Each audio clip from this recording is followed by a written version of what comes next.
சுண்டக்காய் கத்திரிக்காய் பொரிச்ச கூட்டு எப்படி செய்யலாம்னு பார்ப்போமா. பொதுவாக அந்த மாதிரி பொரிச்ச கூட்டு அப்படின்னா நிறைய பேர் புளி சேர்க்க மாட்டாங்க.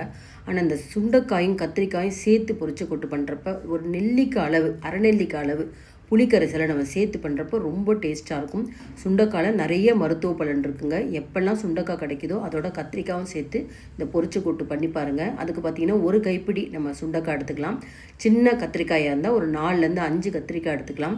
ஒரு சாம்பார் குழிக்கரண்டி அளவுக்கு பாசிப்பருப்பு எடுத்து அதையும் வேக வச்சு ரெடி பண்ணிக்கலாம். இந்த கூட்டுக்கு தேவையான வறுக்கக்கூடிய பொருட்கள் பார்த்திங்கன்னா நல்லா 1.5 டீஸ்பூன் உளுந்து, அரை டீஸ்பூன் மிளகு, அரை டீஸ்பூன் மல்லி, ஒரு சின்ன கட்டி பெருங்காயம், 4 மிளகாய், இது கூட ஒரு 3 டீஸ்பூன் தேங்காய் துருவல். முதல்ல நம்ம கட்டி பெருங்காயமாக இருந்தால் எண்ணெயில் பெருங்காயத்தை வறுத்துட்டு இது கூட 4 வரமிளகாய் அதையும் சேர்த்து வறுத்துட்டு அடுத்தது உளுந்து சேர்த்துக்கலாம்.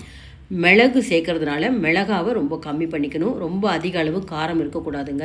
நல்லா உளுத்தம்பருப்பு பொன்னிறமாக வறுபட ஆரம்பித்தோடனே கடைசியாக மல்லியும் போட்டு அதையும் ஒரு நிமிஷம் வறுக்க ஆரம்பிச்சிட்டு கடைசியாக தேங்காவை போட்டுட்டு தேங்காய் நல்லாவே வறுபடணும். இந்த மாதிரி நல்லா வறுத்து அரைச்சி செய்கிறப்ப உங்களுக்கு இந்த கூட்டு ரொம்ப நேரம் கெட்டு போகாமல் இருக்கும். ஓரளவு தேங்காயும் வறுபட்டதுக்கப்புறம் இதை தனியாக எடுத்து வச்சுட்டு கொரகொரப்பாக நம்ம அரைச்சி ரெடி பண்ணிக்கணும். அடுத்தது பார்த்திங்கன்னா கத்திரிக்காயை பொடி பொடியாக நறுக்கி தண்ணியில் போட்டுக்கலாம். இந்த சுண்டைக்காய் எப்படின்னா அந்த காம்பு பகுதியை எடுத்துட்டு இடிகளில் வச்சுட்டு ஒன்றொன்னா இடிக்கணும். அந்த மாதிரி இடிக்கிறப்ப சுண்டைக்காய்லேருந்து இந்த விதைகள் வெளியே போகக்கூடாது. திரும்பவும் நம்ம தண்ணியில் போட்டு அலசக்கூடாது.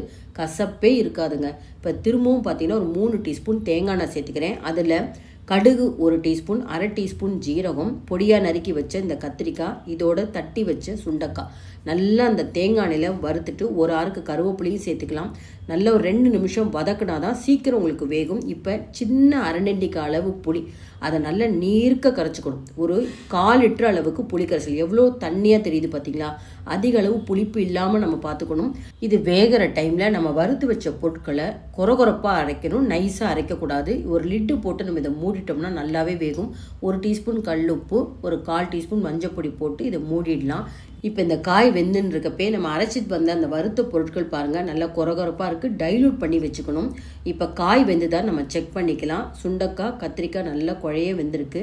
நம்ம டைல்யூட் பண்ணி வச்சுருக்கிற அந்த அரைச்ச விழுதை சேர்த்துக்கலாம். உளுத்தம்பருப்பு சேர்க்கறதுனால சட்டுன்னு அடி பிடிச்சி போயிடும். அதனால் கரண்டியால் நல்லா கிளறிட்டு இது கொதிக்க ஆரம்பித்தோடனே வேக வச்ச அந்த பாசிப்பருப்பை சேர்த்துட்டு அதையும் நல்லா மிக்ஸ் பண்ணணும். அந்த பருப்பு வெந்திருக்கணும், அதே சமயத்தில் குழஞ்சி போகாமல் இருக்கணும். இதை இந்த மாதிரி மிக்ஸ் பண்ணுறப்ப அங்கங்கே அந்த பாசிப்பருப்பு முத்து முத்தாக இருக்கும். சூடு ஆறினப்புறம் களி மாதிரி ஆகாது. கூட்டுக்கு மேலே தண்ணி மாதிரியும் நிற்காது. சாதத்தில் பிசைஞ்சு சாப்பிட்லாம், தயிர் சாதத்துக்கு சைடிஷாக வச்சு சாப்பிட்லாம். கொத்தமல்லி இருந்தால் தூவி இறக்கிடுங்க. அவசியம் இதை ட்ரை பண்ணி பாருங்கள். இந்த வீடியோ பிடிச்சிருந்தா லைக்ஸ் கொடுங்க. என்னோட சேனலுக்கு சப்ஸ்கிரைப் பண்ணாதவங்க சப்ஸ்கிரைப் பண்ணி எப்போதுமே சப்போர்ட் பண்ணிகிட்டே இருங்க.